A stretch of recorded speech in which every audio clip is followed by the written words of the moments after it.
أعوذ بالله من الشيطان الرجيم. بسم الله الرحمن الرحيم. وذا النون إذ ذهب مغاضبا فظن أن لن نقدر عليه فنادى في الظلمات أن لا إله إلا أنت سبحانك إني كنت من الظالمين. فاستجبنا له ونجيناه من الغم وكذلك ننجي المؤمنين. وزكريا إذ نادى ربه رب لا تذرني فردا وأنت خير الوارثين. فاستجبنا له ووهبنا له يحيى وأصلحنا له زوجا إنهم كانوا يسارعون في الخيرات ويدعوننا رغبا ورهبا وكانوا لنا خاشعين. والتي أحصنت فرجها فنفخنا فيها من روحنا وجعلناها وابنها آية للعالمين. إن هذه أمتكم أمة واحدة وأنا ربكم فاعبدون. وتقطعوا أمرهم بينهم كل إلينا راجعون. فمن يعمل من الصالحات وهو مؤمن فلا كفران لسعيه وإنا له كاتبون. وحرام على قرية أهلكناها أنهم لا يرجعون. حتى إذا فتحت يأجوج ومأجوج وهم من كل حدب ينسلون. مچھلی والے حضرت یونس علیہ السلام کو یاد کرو جب کہ وہ غصہ میں چل دیا اور خیال کیا کہ ہم اسے نہ پکڑیں گے. بالآخر وہ اندھیروں کے اندر سے پکار اٹھا کہ الہی تیرے سوا کوئی معبود نہیں، تو پاک ہے، بے شک میں ظالموں میں ہو گیا. تو ہم نے اس کی پکار سن لی اور اسے غم سے نجات دے دی، اور ہم ایمان والوں کو اسی طرح بچا لیا کرتے ہیں.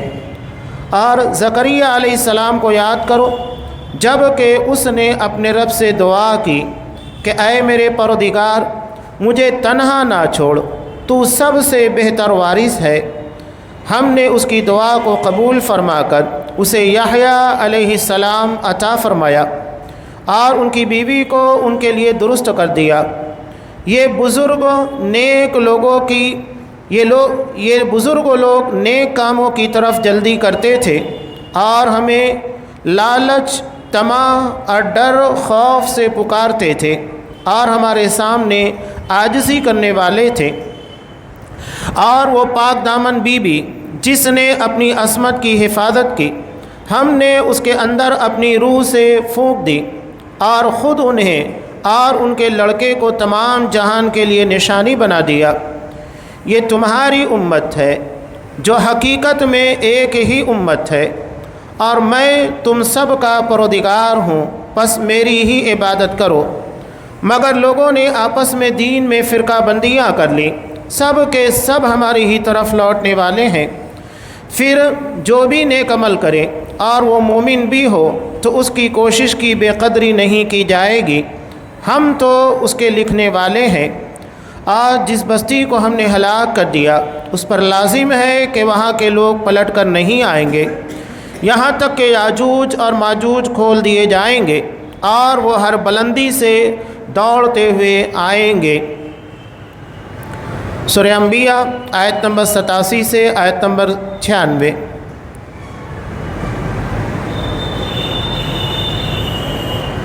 محترم سامعین، عزیز ماں اور بہنوں،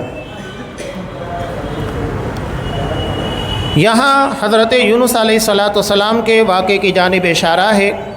حضرت یونس علیہ السلام ان کی قوم واحد قوم ہے جن کے پر عذاب آنے کے بعد ٹال دیا گیا، ورنہ دنیا کے اندر کوئی قوم ایسی نہیں ہے جس کے پر اللہ کا عذاب آیا ہو اور اس کو ٹال دیا گیا. یہ واحد قوم ہے. اس کی ایک بڑی وجہ یہ ہے کہ حضرت یونس علیہ السلام اپنی بستی والوں کو جب سمجھا کر تھک گئے، بڑی کوششیں کی، اس کے بعد بھی یہ ایمان نہیں لائے، تو انہوں نے اللہ کے عذاب کی وارننگ دے کر اپنی بستی کو چھوڑ دیا، اللہ کے حکم کا انتظار نہیں کیا، حالانکہ انہیں اللہ کے حکم کا انتظار کرنا چاہیے تھا، لیکن وہ انتظار کیے بغیر نکل گئے۔ اللہ کا عذاب آیا بھی، لیکن جب عذاب آیا تو عذاب آنے کے بعد پوری قوم اپنے آپ کو میدان میں لاتی ہے، بوڑھے بچے عورتیں جوان سب کے سب، اور اللہ سے اپنے کیے کرائے کی معافی مانگتے ہیں۔ اللہ کو ان کی یہ ادا پسند آتی ہے اور ان کی توبہ قبول کر کے ان کو معاف کر دیتا ہے۔ حضرت یونس علیہ السلام اپنی قوم کو کہہ کر نکل گئے اور اس کے بعد دریا کے راستے پر گئے۔ دریا کے راستے پر جانے کے بعد ایک کشتی میں سوار ہوئے۔ سوار ہونے کے بعد ہوا یوں کہ کشتی طوفان کا شکار ہو گئی۔ اب انہوں نے کہا کہ کشتی کو ہلکا کرنے کے لیے، بقیہ لوگوں کو طوفان سے بچانے کے لیے کسی ایک شخص کو کشتی کے باہر نکلنا ہوگا، اور اس وقت لوگوں کا یہ ماننا بھی تھا کہ اگر کوئی غلام اپنے آقا کی نافرمانی کرتے ہوئے اس طرح بھاگ نکلتا ہے تو پھر ان کے پر عذاب آتا ہے اور انہیں طوفان کے شکار ہونا پڑتا ہے۔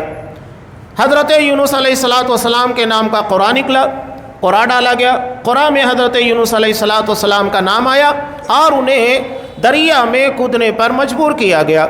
حضرت یونس علیہ السلام جب دریا میں جاتے ہیں تو انہیں ایک بہت بڑی مچھلی نگل لیتی ہے۔ نگل لینے کے بعد جب وہ مچھلی کے پیٹ میں تھے تو انہیں محسوس ہوا کہ میں زندہ ہوں، میری موت ابھی نہیں آئی ہے۔ اسی حالت میں سجدے کی کیفیت اختیار کر کے اللہ سے یہ دعا مانگی جو یہاں بیان کی گئی ہے۔ حضرت عبداللہ ابن مسعود رضی اللہ تعالیٰ عنہ فرماتے ہیں کہ حضرت یونس علیہ السلام مچھلی کے پیٹ میں 40 دنوں تک تھے، 40 دن تک مچھلی کے پیٹ میں تھے اور اللہ سے دعا مانگ رہے تھے۔ اسی کا تذکرہ یہاں قرآن مجید نے کیا، وَظَنُّونِ إِذْ ذَهَبَ مُغَاضِبًا، کہ مچھلی والے حضرت یونس علیہ السلام کو یاد کرو جب کہ وہ غصہ سے چل دیے اور خیال کیا کہ ہم اسے پکڑ نہ سکیں گے۔ وہ یہ سمجھے کہ حالانکہ ایسی بات نہیں ہے کہ کوئی نبی یہ سمجھے کہ اللہ کی گرفت مجھ تک نہیں آ سکتی، نہیں، بلکہ وہ یہ سمجھ رہے تھے کہ میں کسی طرح اس بستی میں جو عذاب آنے والا ہے اس سے باہر نکل جاؤ، اور جو عذاب اللہ کا ان لوگوں پر آئے گا اس گرفت میں میں نہ آؤں۔ وہ وہاں سے ہٹ گئے۔ بالآخر وہ اندھیروں کے اندر پکار اٹھے۔ قرآن مجید نے اندھیرا کہا ظلمات، اس لیے کہ سمندر کا اندھیرا، سمندر کے اندھیرے کے بعد مچھلی کے پیٹ کا اندھیرا، یعنی مکمل طور سے تاریکی میں ڈوبے ہوئے تھے، اور وہاں اللہ کو پکارتے ہیں لا الہ الا انت، کہ اللہ تیرے سوا کوئی معبود نہیں، سبحانک، تو پاک ہے، انی کنت من الظالمین، میں ظالموں میں سے تھا۔ اپنی خطا اور اپنی غلطی کو تسلیم کیا کہ اللہ مجھ سے خطا ہوئی، مجھ سے غلطی ہو گئی۔ 40 دنوں تک مسلسل اللہ سے یہی دعا مانگ رہے تھے۔ آخر قرآن مجید آگے بیان کر رہا ہے فاستجبنا لہ، ہم نے ان کی دعا کو قبول کر لیا، وَنَجَّيْنَاهُ مِنَ الْغَمِّ، اور غم سے انہیں نجات دی، وَكَذَلِكَ نُنْجِي الْمُؤْمِنِينَ، ہم ایمان والوں کو اسی طرح بچا لیا کرتے ہیں۔ اب یہاں ایک واقعے کے تناظر میں اللہ نے تمام اہل ایمان کے تعلق سے کہا، جو بھی اہل ایمان میں سے اللہ سے اس طرح دعا کرے گا، اپنے گناہ اپنی غلطی کی پاداش میں کسی مصیبت کا شکار ہو گیا ہو، اس کے بعد وہ اللہ کے سامنے اس خطا اس غلطی کا اقرار کرتا ہے، اللہ سے دعائیں مانگتا ہے، تو یقیناً اللہ اس کی دعا قبول کرے گا۔ ترمذی کی روایت میں ہے آپ صلی اللہ علیہ وسلم نے کہا کہ جو بھی بندہ اس دعا کو جو حضرت یونس علیہ السلام کی تھی، پہلے اس دعا کو مانگتا ہے، اس کے بعد جو دعا اسے کرنا چاہیے وہ دعا کرتا ہے، تو اس کی دعا کی قبولیت کا امکان بڑھ جاتا ہے، اللہ اس کی دعا یقیناً قبول کرتا ہے۔ یعنی ہمیں کسی بھی قسم کی دعا مانگنا ہے اس سے پہلے اس دعا کو شامل کر لیجئے، پہلے لا الہ الا انت سبحانک انی کنت من الظالمین، اس کے بعد جو دعا ہمیں مانگنا ہے وہ مانگیے، یعنی اس دعا کو کسی اور دعا کے ساتھ شامل کر لینا، جس سے دعا کے قبول ہونے کا امکان بڑھ جاتا ہے۔ علامہ ابن تیمیہ رحمۃ اللہ علیہ بیان کرتے ہیں کہ اس ایک دعا کے اندر 3 باتیں ہیں، توحید ہے، تسبیح ہے اور اپنی خطا کا اقرار ہے۔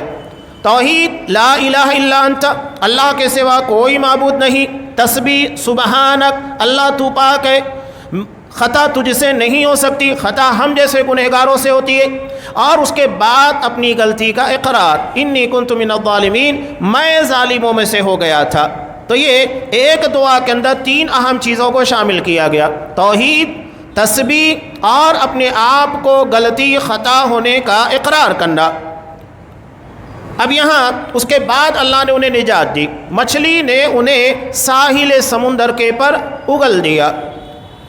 ان کی بستی جو نینوا تھی، بہت بڑی بستی تھی، جو قرآن مجید کے قول کے مطابق جیسا کہ سورہ صافات کے اندر اللہ نے تذکرہ کیا، فَأَرْسَلْنَاهُ إِلَىٰ مِائَةِ أَلْفٍ أَوْ يَزِيدُونَ، ہم نے انہیں 1 لاکھ یا 1 لاکھ سے زیادہ لوگوں کی طرف نبی بنا کر مبعوث کیا تھا۔ اتنی بڑی بستی، آج بھی اس بستی کے کھنڈرات دریائے دجلہ کے کنارے موجود ہیں، بہت بڑی بستی تھی۔ اتنی بڑی بستی کے اندر انہیں نبی بنا کر مبعوث کیا گیا تھا۔ حضرت یونس علیہ السلام کے تعلق سے ایک بات آپ صلی اللہ علیہ وسلم نے کہا کوئی مجھے یہ نہ کہے کہ میں یونس ابن متیٰ سے بہتر ہوں۔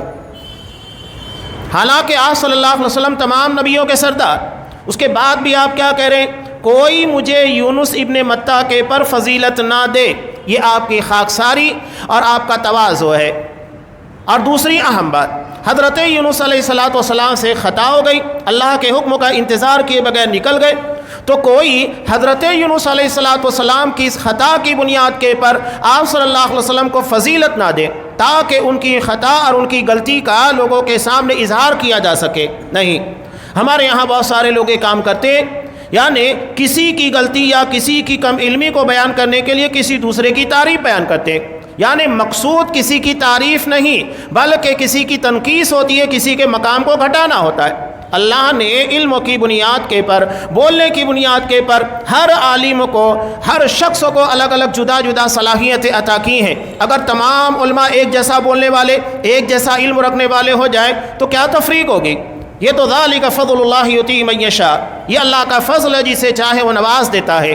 کسی کو اللہ بولنے کا ہنر عطا کرتا ہے، کسی کو علم۔ بہت سارے علماء ایسے ہیں اللہ نے جسے علم کا سمندر بنایا، بہت علم عطا کیا، لیکن انہیں بولنے کا وہ ملکہ نہیں ہے کہ اپنے علم کا اظہار لوگوں کے سامنے کر پائے یا لوگوں کے درمیان ان کے اپنے مقام اور مرتبے کے اعتبار سے باتوں کو سمجھا سکے۔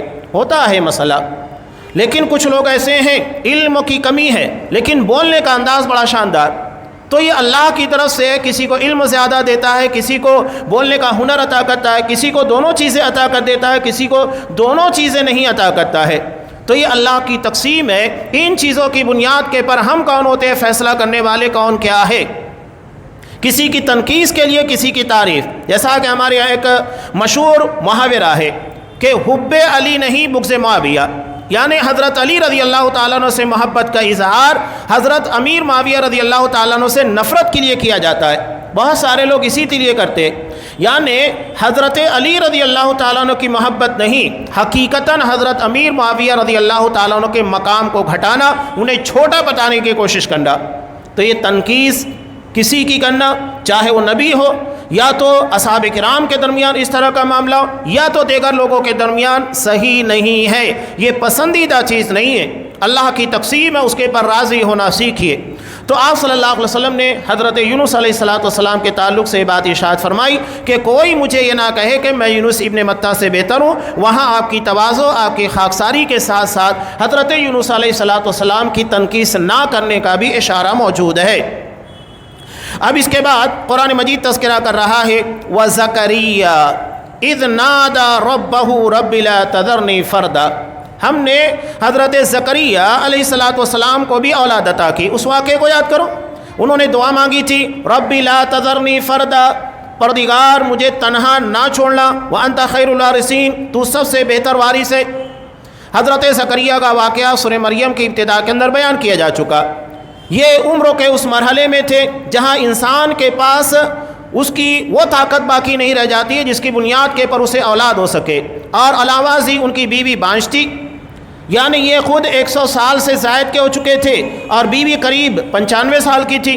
اتنی بڑی عمر میں اولاد بظاہر ناممکن تھی، لیکن اب ہوا یوں کہ حضرت مریم علیہ السلام جو کہ حجرے کے اندر رہا کرتی تھی اور یہ ان کے خالو تھے، اس بنیاد کے پر ان کے گارجین تھے، کفیل تھے، ان کی نگرانی کیا کرتے تھے۔ ایک مرتبہ انہوں نے دیکھا کہ حضرت مریم کے یہاں پر بے موسم پھل رکھے ہوئے ہیں، یعنی وہ پھل وہاں قریب میں پائے نہیں جاتے تھے اور نہ ہی اس کا موسم تھا۔ وہ دیکھ کر حیران رہ گئے اور کہنے لگے یا مریم انا لکی ھذا، مریم یہ کہاں سے آیا؟ تو کہا ہوا من عند اللہ، یہ اللہ کی طرف سے ہے اور اللہ بہترین رزق کو عطا کرنے والا ہے۔ وہیں پر ان کے ذہن و دماغ کے اندر ایک بات اللہ نے ڈالی کہ جو اللہ بغیر موسم کے پھل دے سکتا ہے اور اطراف میں جو پھل نہیں پائے جاتے ہیں وہ بھی یہاں عنایت کر سکتا ہے، تو وہ اولاد دینے کے پر قادر کیوں نہیں ہے؟ جب اللہ ہر چیز کے پر قادر ہے تو اولاد دینے پر بھی قادر۔ بظاہر میاں بیوی کے اندر اولاد کی صلاحیت ختم ہو چکی ہے، لیکن اللہ تبارک و تعالیٰ کی قدرت کے اندر کوئی نقص نہیں ہے۔ انہوں نے اللہ سے دعا مانگی، جو دعا یہاں پر مانگی گئی ہے قرآن مجید نے بیان کی، رب لا تذرنی فردا، پروردگار مجھے تنہا نہ چھوڑنا، یعنی میرے جانے کے بعد میری نسل کو باقی رکھنا، میرے نام لیوا باقی رہے، میری نسل جاری رہے، انبیاء کا سلسلہ جاری رہے، تاکہ لوگوں کو ہدایت نصیب ہوتی رہے۔ وَأَنْتَ خَيْرُ الْوَارِثِينَ، اور تو سب سے بہتر وارث ہے۔ چنانچہ اللہ نے ان کی دعا قبول کی۔ اب انہوں نے اللہ سے بطور تعجب، انکار نہیں، تعجب کے طور پر کہا کہ اللہ یہ نشانی کیا ہوگی جب میری بیوی کو حمل قرار پائے گا؟ اس لیے کہ عام طور سے خواتین جب ان کی ماہواری بند ہو جاتی ہے اس کی بنیاد کے پر انہیں سمجھ جاتا ہے کہ حمل ٹھہر چکا ہے۔ اب ان کی بیوی بانجھ تھی اور جو ماہواری کی مدت ہوتی ہے وہ بھی ختم ہو چکی تھی، ماہواری آنا بند ہو چکی تھی، تو اب کیسے معلوم پڑے گا؟ تب اللہ نے کہا تمہاری نشانی یہ ہوگی کہ تم 3 دن بات کرنے پر قادر نہیں ہو سکو گے، یعنی تمہاری زبان سے بات نہیں نکل پائے گی، اشاروں میں بات کرو گے، لیکن اللہ کی تسبیح، اللہ کی حمد و ثنا برابر کرو گے۔ اللہ کی حمد و ثنا میں کوئی کمی نہیں ہوگی، وہ برابر ہوگا، لوگوں سے بات چیت نہیں کر پاؤ گے۔ یہی نشانی ہوگی کہ اللہ تمہیں اولاد دینے والا ہے، اور اللہ نے انہیں اولاد دی۔ اولاد دینے سے پہلے اللہ نے یہ بھی بتا دیا فرشتوں کے ذریعے کہ تمہاری اولاد کا نام یحییٰ ہوگا، اور اللہ اسے نبی بنائے گا۔ پہلے ہی تمام انفارمیشن، اطلاعات دے دی گئی کہ وہ لڑکا ہوگا اور نام یحییٰ ہوگا۔ لم نجعل له من قبل سمیہ، اس سے پہلے اس نام کا کوئی بندہ نہیں ہوا ہے، سب سے پہلے انہی کا نام یحییٰ رکھا جا رہا ہے، اور اللہ انہیں نبی بنانے والا ہے۔ یہ تمام اطلاعات انہیں پہلے ہی دی جا چکی تھیں۔ اب حضرت زکریہ علیہ السلام کو اللہ نے اولاد عطا کی، حضرت یحییٰ اور حضرت عیسیٰ علیہ السلام، ان کے درمیان 4 مہینے کا فاصلہ ہے۔ حضرت یحییٰ حضرت عیسیٰ علیہ السلام سے 4 مہینے بڑے تھے، اور حضرت یحییٰ ان سے بڑے تھے، حضرت عیسیٰ ان سے چھوٹے تھے 4 مہینہ، اتنا ہی فرق تھا۔ اب اللہ تبارک و تعالیٰ نے انہیں وہ نواز دیا۔ ساتھ ہی ساتھ یہاں قرآن مجید ایک اور اہم بات کا تذکرہ کر رہا ہے، وہ ہے حضرت مریم۔ کیوں؟ اس کی وجہ یہ ہے کہ جب اللہ میاں بیوی کو اس حالت میں اولاد دے سکتا ہے جب کہ بظاہر سارے اسباب ختم ہو چکے ہیں، تو اللہ بغیر کسی سبب کے بھی اولاد دینے کے پر قادر ہے، اور وہ ہے حضرت مریم کے یہاں حضرت عیسیٰ علیہ السلام کی ولادت۔ چونکہ حضرت زکریا کے اولاد پہلے بھی، اس کے بعد حضرت مریم کو، اس لیے قرآن مجید نے اس کے بعد حضرت مریم کا تذکرہ کیا۔ قرآن صاف طور سے ان کی پاک دامنی کا تذکرہ کرتا ہے، اس لیے کہ یہود آج بھی حضرت مریم کو نعوذ باللہ زانیہ بدکار کہتے ہیں، اور حضرت عیسیٰ علیہ السلام کو نعوذ باللہ ولد الحرام کہتے ہیں۔ ایک نبی کے پر اتنا سنگین الزام اور دھڑلے کے ساتھ، اور وہ یہ بھی کہتے ہیں کہ ہم نے یحییٰ کو بھی مار دیا، حضرت عیسیٰ کو بھی مار دیا۔ یہ ان کے بقول کہ ہم نے ان دونوں نبیوں کو قتل کیا ہے، یہ ان کا دعویٰ ہے۔ ٹھیک ہے، حضرت یحییٰ کو قتل کیا صحیح ہے، لیکن حضرت عیسیٰ علیہ السلام کو قتل نہیں کر پائے، بلکہ اللہ نے انہیں زندہ آسمان کی طرف اٹھا لیا، اور قرب قیامت وہ دوبارہ روئے زمین کی طرف آنے والے ہیں۔ اب یہاں انبیاء کے واقعات مکمل ہوئے، جو بھی تذکرہ چاہے حضرت ابراہیم کا ہو، حضرت موسیٰ، حضرت ہارون، اس کے بعد حضرت لوط ہے، حضرت سلیمان، حضرت داؤد، اور حضرت ایوب ہے، حضرت یونس ہے، اسماعیل ہے، ذوالکفل ہے، یہ سارے انبیاء کا تذکرہ جو قرآن مجید نے کیا اور اس میں بتایا خاص طور کے پر کہ یہ دنیا میں اللہ کے محتاج تھے اور اللہ سے دعا مانگتے تھے اور اللہ ان کی دعاؤں کو قبول کرتا تھا۔ اب یہاں انسان زندگی کے کسی بھی مرحلے کے پر کبھی وہ بیماری سے جون سکتا ہے تو حضرت ایوب علیہ السلام کا واقعہ یاد رکھنا چاہیے۔ اگر وہ زندگی کے غم اور پریشانیوں میں ڈوبا ہوا ہے، حضرت یونس علیہ السلام کا واقعہ، اگر اللہ اولاد سے محروم رکھے ہوئے بظاہر اسباب ختم ہو چکے ہیں تب اس کے سامنے حضرت زکریا کا واقعہ ہے۔ ان واقعات کی روشنی میں ہمارے عقیدے بھی مضبوط ہوتے ہیں، ساتھ ہی ساتھ زندگی کی پریشانیاں بھی ختم ہوتی ہیں اور ان پریشانیوں کو ختم کرنے کا ایک ذریعہ، ایک وسیلہ دعا کی شکل میں ملتا ہے کہ ہم کس موقع پر کون سی دعا مانگیں۔ دعا مومن کا ہتھیار ہے اور اسی چیز کو ہم استعمال کرتے ہوئے زندگی کی مشکلات اور پریشانیوں سے لڑ سکتے ہیں اور زندگی کی اس جنگ کو جیت سکتے ہیں۔ اللہ تبارک و تعالیٰ سے جتنا مضبوط رابطہ ہوگا، زندگی کی پریشانیاں، دکھ اتنے کم ہوں گے۔ انسان ہونے کے ناطے غلطیاں ہوں گی، خطائیں ہوں گی اور دنیا ہونے کے ناطے یہاں پر ہمیں آزمایا جائے گا، سب صحیح ہے، لیکن اللہ نے ان تمام چیزوں کے درمیان ہمیں بے سہارا نہیں چھوڑا، بلکہ اس کے لیے اسباب رکھے ہیں دعا کے، توکل کے، عقیدے کے۔ یہ تمام چیزیں ہمیں سہارا فراہم کرتی ہیں، ہمیں بے سہارا اور بھٹکتا ہوا نہیں چھوڑتی ہیں۔ اس کے بعد قرآن مجید کہتا ہے ان هذه امتکم امۃ واحدہ، کہ یہ تمہاری امت ہے جو حقیقت میں ایک ہی امت ہے اور میں تم سب کا پروردگار ہوں، بس تم میری ہی عبادت کرو۔ قرآن تمام انبیاء کے تعلق سے کہہ رہا ہے۔ نبی کریم صلی اللہ علیہ وسلم نے بھی اس ضمن میں ایک پیاری بات کہی، جیسا کہ بخاری کی روایت میں ہے۔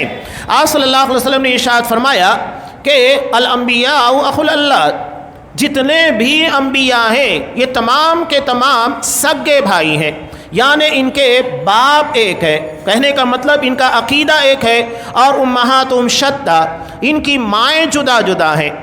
اسے اخیافی بھائی، اللتی بھائی کہا جاتا ہے۔ اب تین طرح کے ہوتے ہیں، ایک ہوتا ہے حقیقی بھائی بہن، یعنی باپ اور ماں دونوں ایک ہے، یہ شرعی اعتبار سے حقیقی، جسے ہم اپنی زبان کے اندر سگے بھائی بھائی کہتے ہیں، سگے بھائی بہن یعنی ماں اور باپ دونوں ایک ہی ہیں۔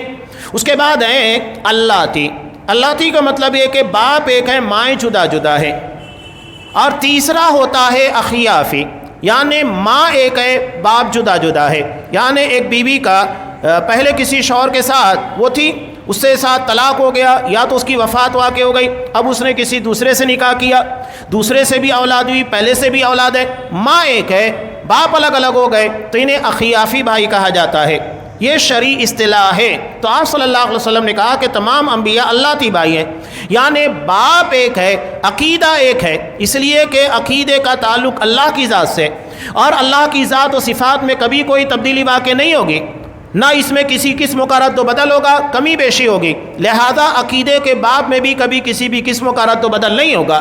ہاں شریعت اس کا تعلق بندوں سے ہے، اس لیے شریعت کے احکامات جدا جدا ہیں، جیسا کہ آپ نے کہا امہاتہم شتیٰ، ان کی مائیں جدا جدا ہیں، یعنی شریعت میں کچھ تبدیلیاں حالات کے تقاضوں کے اعتبار سے رکھی گئی ہیں۔ حضرت یعقوب علیہ السلام، ان کی شریعت میں بیک وقت تو 2 سگی بہنوں کو نکاح میں رکھا جا سکتا تھا، اس لیے کہ حضرت یعقوب کے نکاح میں 2 سگی بہنیں تھیں، لیکن ہمارے یہاں پر منع کر دیا گیا کہ 2 سگی بہنوں کو بیک وقت تو نکاح میں نہیں رکھ سکتے۔ ایسے بہت سارے قوانین تھے۔ حضرت آدم علیہ السلام کے زمانے میں چونکہ انسان اتنے پھیلے نہیں تھے اور وقت کی ضرورت تھی، تو سگا بھائی سگی بہن کے ساتھ نکاح کرتا تھا۔ اگر وہاں یہ شریعت لاگو کر دی جاتی تو پھر انسان آگے بڑھتے ہی نہیں، سب ختم ہو جاتے۔ تو حالات کے تقاضوں کے اعتبار سے شریعت کے اندر تبدیلیاں رکھی گئی۔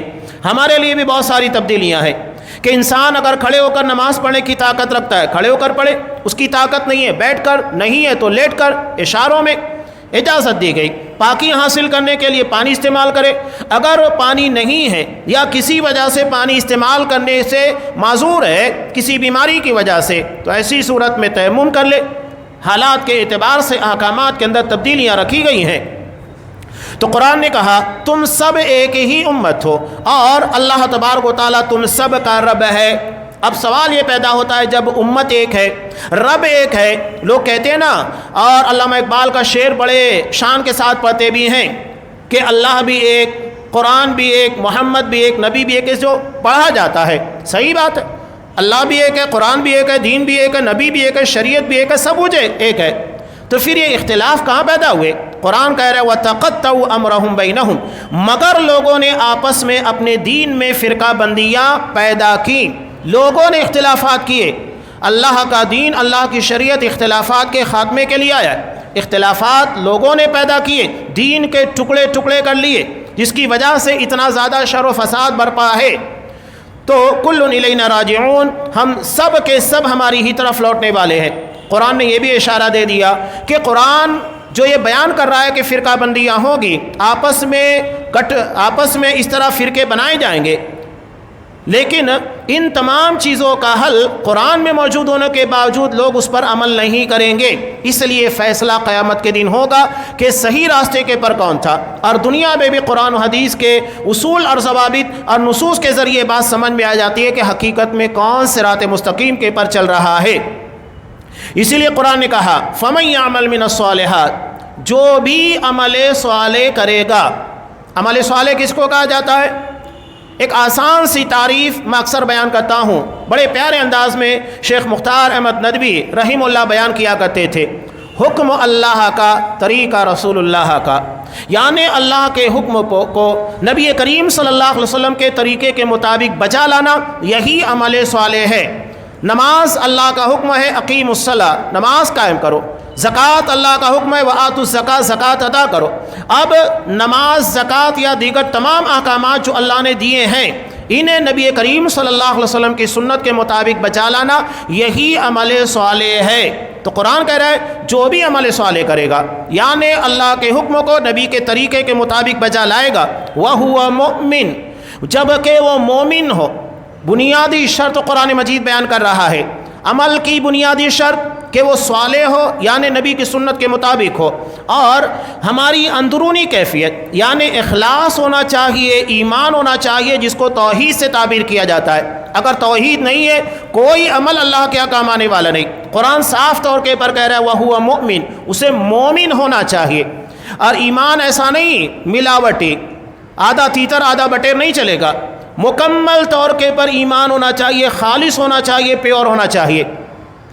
سورہ انعام میں اللہ نے صاف کہا الذین آمنوا ولم یلبسوا ایمانہم بظلم، جو ایمان لائے اور انہوں نے اپنے ایمان میں ظلم یعنی شرک کی ملاوٹ نہیں کی، انہی لوگوں کے لیے امن ہے، اور یہی ہدایت پر ہے۔ یعنی ہدایت کے لیے ایمان کا خالص ہونا، پیور ہونا بہت ضروری ہے۔ اگر توحید صاف نہیں ہے، خالص نہیں ہے، اس کا مطلب یہ ہے کہ ہمارا عمل اللہ کے یہاں آئے گا بے معنی ہونے والا ہے، بے حیثیت ہونے والا ہے۔ اللہ نے یہاں پر شرط لگا دی وَهُوَ مُؤْمِن فَلَا كُفْرَانَ لِسَعْيِهِ، تو اس کی کوشش کی بے قدری نہیں کی جائے گی، یعنی جو بھی عمل اس نے کیا ہوگا اخلاص کے ساتھ، توحید کے ساتھ اور نبی کی سنت کے مطابق، تو یقیناً اس کا اجر اس کو ملنے والا ہے، اور اس کے لکھنے والے یعنی کرامن کاتبین اس کو ریکارڈ میں رکھے ہوئے ہیں۔ وَحَرَامٌ عَلَىٰ قَرْيَةٍ أَهْلَكْنَاهَا، اور جس بستی کو ہم نے ہلاک کر دیا اس پر لازم ہے کہ وہاں کے لوگ پلٹ کر نہیں آئیں گے، معاملہ ختم ہو جاتا ہے۔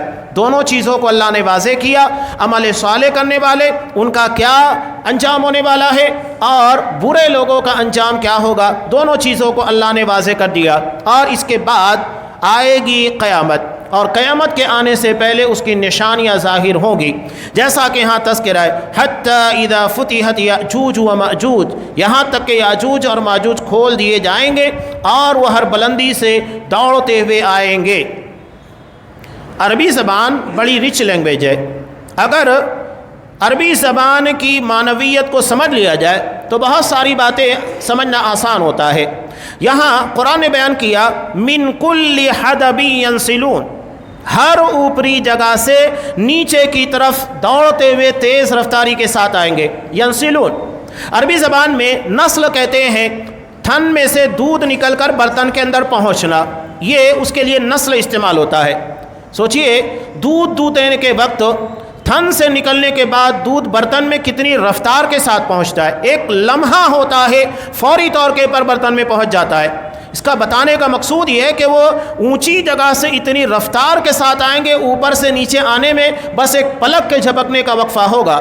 اس وقت ٹیکنالوجی کا عالم کیا ہوگا آپ اس کے ذریعے سمجھ سکتے ہیں۔ ایک لمحے میں اوپر سے نیچے پہنچ جائیں گے، ایک پلک کے جھپکنے کا معاملہ ہوگا۔ تو یہ قرآن مجید جو بیان کر رہا ہے قیامت کی علامتوں میں سے جو 10 بڑی نشانیاں آپ صلی اللہ علیہ وسلم نے بیان کی ہے، اس میں سے یاجوج اور ماجوج کا نکلنا بھی ہے، اور اس کا تذکرہ سورہ کہف کے اخیر کے اندر بھی بیان کیا گیا ہے کہ جسے ذوالقرنین نے صد یعنی دیوار قائم کر کے روک دیا تھا اور کہا تھا جب اللہ کا حکم آئے گا تو یہ ٹوٹ جائے گی۔ ایک مرتبہ آپ صلی اللہ علیہ وسلم نے کہا بھی کہ یاجوج اور ماجوج نکلنے والے ہیں اور ان کی دیوار کا اتنا حصہ 4 انگل جو ہوتا ہے نا، آپ نے اشارہ کر کے بتایا، اتنا حصہ کھل چکا ہے۔ آپ صلی اللہ علیہ وسلم کہتے ہیں کہ روزانہ لگے ہوتے ہیں اس دیوار کو کھودنے کے لیے جسے ذوالقرنین نے قائم کیا، اور جب قیامت آئے گی تو کہیں گے انشاءاللہ کل ہم اس دیوار کو مکمل کر لیں گے، اور اس کے بعد جب وہ دوسرا دن آئے گا اس دیوار کو توڑ کر باہر نکلیں گے۔ عالم بڑا بھیانک ہوگا۔ حضرت عیسیٰ علیہ السلام اس وقت روئے زمین کے پر ہوں گے، اتر چکے ہوئے ہوں گے، اسی وقت تو یاجوج اور ماجوج باہر نکلیں گے، اتنی بڑی تعداد میں ہوں گے۔ یاجوج اور ماجوج 2 لوگ نہیں، 2 قومیں ہیں، اور جب یہ باہر نکلیں گے تو سمندر کا پانی پی جائیں گے۔ ان کے پیچھے آنے والا جب وہاں سے گزرے گا تو کہیں گے کہ لگتا ہے یہاں پر پہلے پانی موجود تھا، ابھی نہیں ہے، ختم ہو چکا ہے۔ یہ عالم ہوگا۔ روئے زمین کے پر خوب شر و فساد برپا کریں گے، آسمان کی طرف تیر ماریں گے، خون لگا ہوا آئے گا، کہیں گے دیکھو ہم نے رب کو مار دیا، اتنے بڑے بڑے دعوے کریں گے۔ اور اخیر میں حضرت عیسیٰ علیہ السلام اپنے تمام پیروکاروں کو، تابع داروں کو لے کر پہاڑ کی گھاٹیوں کے اندر پناہ گزی ہو جائیں گے، اور اس کے بعد اللہ سے دعا مانگیں گے تو ان لوگوں کے پر اللہ کی طرف سے گردن کے پر پھوڑے نکلنا شروع ہو جائیں گے، جس کی وجہ سے یہ لوگ جگہ کے پر مر کر ختم ہو جائیں گے۔ اس کے بعد آسمان سے زوردار بارش ہوگی اور زمین ان لوگوں کے ناپاک وجود سے پاک ہو جائے گی۔ یہ قرب قیامت جس کو آپ صلی اللہ علیہ وسلم نے بیان کیا ہے، بہت ساری نشانیاں، 10 بڑی بڑی نشانیوں میں سے دجال ہے، حضرت عیسیٰ علیہ السلام، حضرت امام مہدی کا ظہور ہے، اور یہ یاجوج اور ماجوج کا نکلنا ہے۔ یہ سب کے ساتھ دابۃ الارض، زمین کا جانور جو لوگوں سے باتیں کرے گا، یہ سب آپ صلی اللہ علیہ وسلم نے قیامت کی نشانیوں میں سے بتایا ہے، اور یہ ان نشانیوں کا ایک حصہ ہے۔ یہ بالکل لڑی کی طرح ہوگی، ایک نشانی ظاہر ہوئی، یکے بعد دیگرے دوسری نشانیاں بھی ظاہر ہونا شروع ہو جائیں گی، یعنی یکے بعد دیگرے ایک کے ساتھ ایک آنا شروع ہو جائیں گی، 10 کے 10 ظاہر ہوں گی۔ آگے اس ضمن کی کچھ اہم باتیں جو کہ قیامت کے قائم ہونے کے تعلق سے ہے، وہ انشاءاللہ آئندہ درس میں، اور سورہ انبیاء کا جو اخیر حصہ رہ گیا ہے انشاءاللہ اس کے اندر ان تمام تفاصیل کو بیان کیا جائے گا۔ اللہ تبارک و تعالیٰ سے دعا ہے انبیاء کے واقعات کے ذریعے جس سے ہم اپنی زندگی کے اندر بہت ساری عبرت اور درسوں کی باتیں سمجھ سکتے ہیں، ہمیں ان واقعات کی روشنی میں ان عبرت کی باتوں کو سمجھنے اور اس کے ذریعے ہمیں اپنے عقیدے کی اصلاح، معاملات کی اصلاح، اور جو چیزیں ممکن ہو سکے ہر چیز کی اصلاح کی توفیق عنایت فرما، اور جیسا ایمان و عقیدہ ہونا چاہیے جو انبیاء کا تھا، تیرے نیک لوگوں کا تھا، اسی عقیدے کے پر ہمیں زندہ رکھ، اور ہماری زندگی کا خاتمہ بھی اسی کے پر فرما۔ آمین۔ وآخر دعوانا ان الحمد للہ رب العالمین۔